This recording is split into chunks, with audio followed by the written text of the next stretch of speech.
सुप्रभात छात्रों, मैं रोहितास कुमार सैनी केंद्रीय विद्यालय चूड़ा चांदपुर से। आज हम प्रारंभ करते हैं कक्षा 7 की संस्कृत विषय की पाठ्य पुस्तक रुचिरा द्वितीय भाग का तीसरा पाठ, जिसका नाम है स्वावलंबनम। स्वावलंबन से तात्पर्य है अपना काम अपने हाथ से करना, अपना कार्य दूसरे से नहीं करवाना। तो इसे पाठ का प्रारंभ करने से पहले देखते हैं हम इससे संबंधित शब्दार्थ। समृद्ध अर्थात धनी, चत्वारिंशत् 40, अष्टादश 18, प्रकोष्ठेषु कमरों में, 50 50, गवाक्षः खिड़कियाँ, चतुश्चत्वारिंशत् 44 मीन्स 44, षट्त्रिंशत् 36, कृषक दंपति किसान पति पत्नी, आतिथ्यम अतिथि सत्कार, कर्मकरः काम करने वाला, जिसको हम नौकर बोल सकते हैं, भवताम आपके, भृत्यः नौकर सेवक, शक्नुवन्ति सकते हैं, सार्धद्वादशवादनम 12:30 बजे मतलब 12:30, सांप्रतम अभी। तो अब हम प्रारंभ करते हैं इस अध्याय को। स्वावलंबनम। कृष्णमूर्ति श्रीकंठः स मित्रे आस्ताम। कृष्णमूर्ति और श्रीकंठः ये दो मित्र हैं, जिनका नाम दिया गया है। एक का नाम है कृष्णमूर्ति, दूसरे का नाम है श्रीकंठ। तो कृष्णमूर्ति और श्रीकंठ दो मित्र आसाम थे। श्रीकंठस्य पिता समृद्धः आसीत्। श्रीकंठस्य मतलब श्रीकंठ के पिता समृद्धः धनी पैसे वाले आसीत् थे। श्रीकंठ के पिता बहुत पैसे वाले थे। अतः तस्य भवने सर्वविधानि सुख साधनानि आसन। अतः इसलिए तस्य भवने उसके घर पर सर्वविधानि सभी प्रकार की सुख साधनानि सुख के साधन आसन थे। तस्मिन् विशाले भवने 40 स्तंभः आसन। तस्मिन् उसके विशाले भवने, विशाले बहुत बड़े में, भवने भवन में, 40 स्तंभः खम्बे आसन थे। उसका मकान जो था, घर जो था, वो इतना बड़ा था, उसमें 40 पिल्लर लगे हुए थे, खम्बे लगे हुए थे। तस्य 18 प्रकोष्ठेषु 50 गवाक्षः, 44 द्वाराणि, 37 विद्युत व्यंजनानि च आसन। उसके 18 प्रकोष्ठेषु 18 प्रकोष्ठों में मतलब 18 कमरों में। प्रकोष्ठ मीन्स कमरा, रूम। तो उसके जो मकान था उसमें 18 कमरे थे। उन 18 कमरों में 50 गवाक्षः खिड़कियाँ, विंडो। तो उसके 18 कमरों के अंदर 50 खिड़कियाँ लगी हुई थी। 44 44 द्वाराणी दरवाजे, और उन 18 कमरों में 44 गेट थे। 36 विद्युत व्यंजनानि च आसन, और 36 बिजली के पंखे लगे हुए थे। तत्र 10 सेवकाः निरंतरम कार्यं कुर्वन्ति। तत्र वहाँ 10 सेवकाः 10 नौकर या सेवक निरंतर हमेशा कार्यं कुर्वन्ति इसमें कार्य करते थे। परम कृष्णमूर्तेः माता पिता च निर्धनं कृषक दंपति।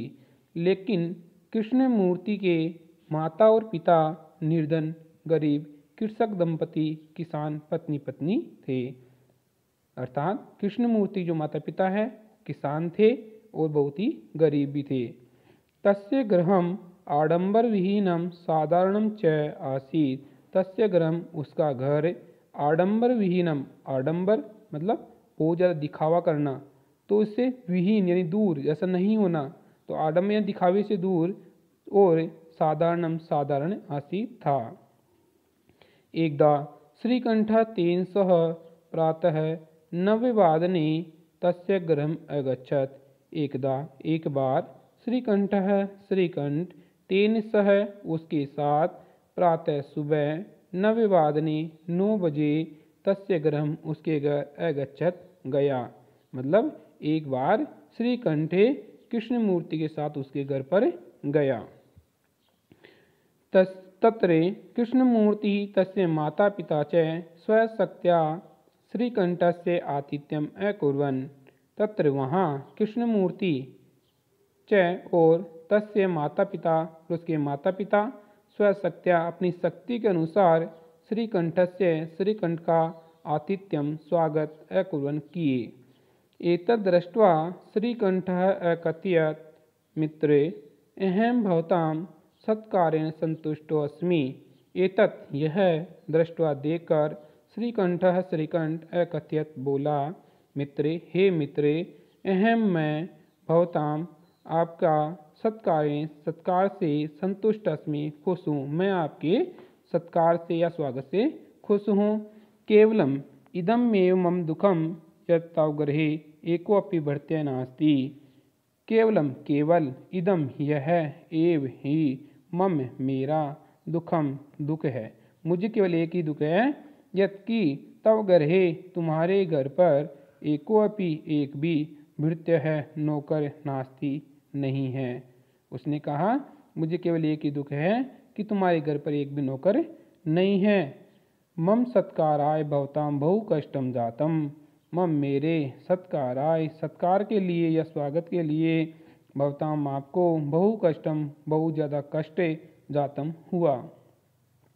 मम घरे तु बहवः कर्मकरा सन्ति।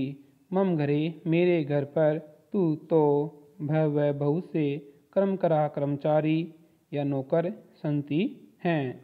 तदा कृष्णमूर्ति अवदत् मित्रे ममापि अष्टौ कर्मकरा सन्ति।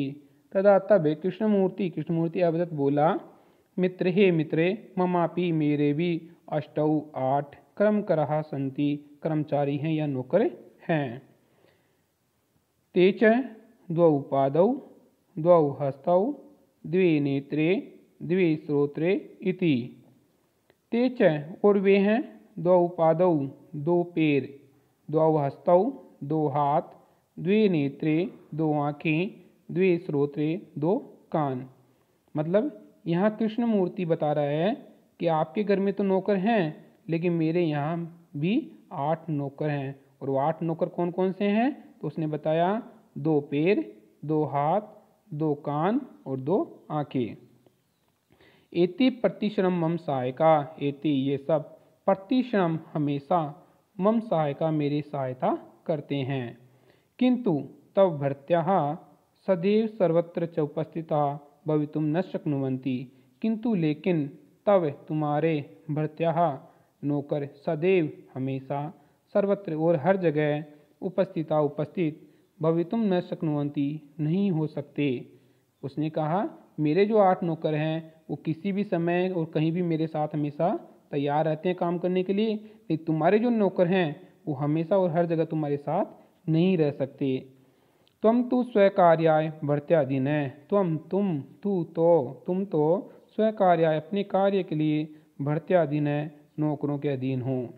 यदा यदा ते अनुपस्थिताः तदा तदा त्वं कष्टम अनुभवसि।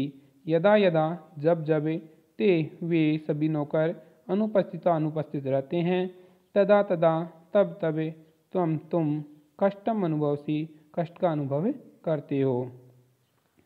स्वावलंबने तु सर्वदा सुखमेव न कदापि कष्टम भवति।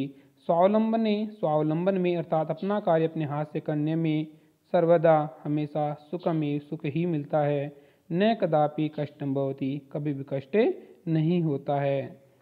श्रीकंठः अवदत् मित्रे तव वचनानि श्रुत्वा मम मनसि महती प्रसन्नता जाता।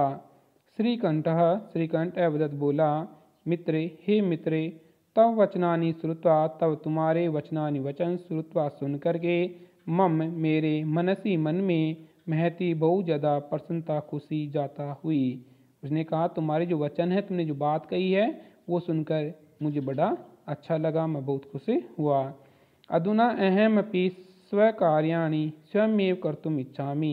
अधुना अब अहमपि मैं भी स्वकार्याणि अपने कार्य स्वयं ही कर्तुम इच्छामि करने की इच्छा करूँगा, या अपना कार्य हमेशा मैं स्वयं ही करूँगा। भवतु सार्धद्वादशवादनम इदम। भवतु ठीक है, सार्धद्वादशवादनम 12:30 अर्थात 12:30 टाइम बता रहे हैं इसमें। अब यह 12:30 बजे का समय हो गया है। सांप्रतम गृहम चलामी। सांप्रतम अब गृहम घरे चलामी चलता हूँ। उसने कहा अब 12:30 बज गए हैं, इसलिए मैं घर जाता हूँ। तो प्यारे विद्यार्थियों, ये आपका अध्याय पूरा हुआ। इसको पढ़िए, सुनिए और समझिए।